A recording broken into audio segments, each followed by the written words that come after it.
You know what I hate more than anything? Hypocrites, liars, manipulators, triangulators. People who are toxic.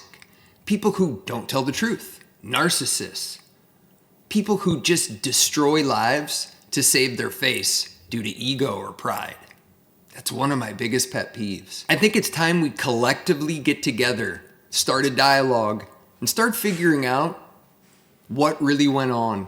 Who's lying, who's telling the truth? Let's work on it together. I look forward to seeing you all.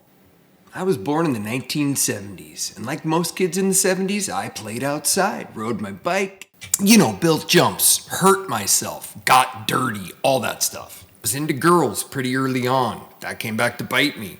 Probably what my mom wanted to have happen. My mom was an alcoholic. She was a little bit of a toxic, man hater. I don't blame her. My dad was kind of a prick. He was never home.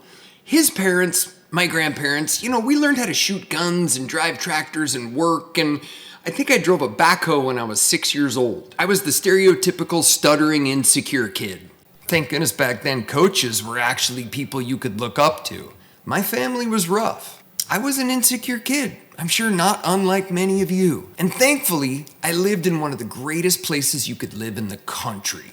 My backyard was this. California, you skip school to go surfing. Washington, you skip school to go scurfing and fishing. I didn't graduate from high school, so I left for Los Angeles and gave acting a shot. After spending about a year in LA, it was not for me. Made some great connections though, gonna come in handy for the TV show. Trained with Mesa Air Division for a while, but soon found out that place was full of jokers. Came home and got hooked up with a job at Citigroup Asset Management. And you won't believe what I learned about Wall Street and their insider secrets. Woo! Learned a ton. Spent the majority of my professional career in finance, wholesaling. Then I transitioned into the cannabis business. Yeah, crazy, right?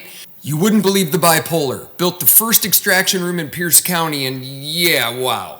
One of my passions and one of the things I owe a lot of my success to is my golf career.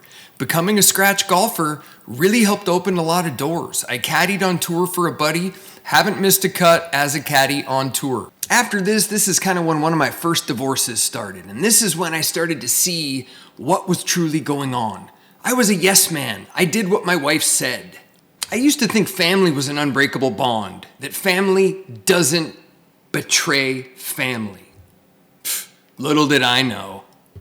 Maybe it was the Donald Trump effect. Maybe Donald Trump and his election just turned women against spouses nationwide.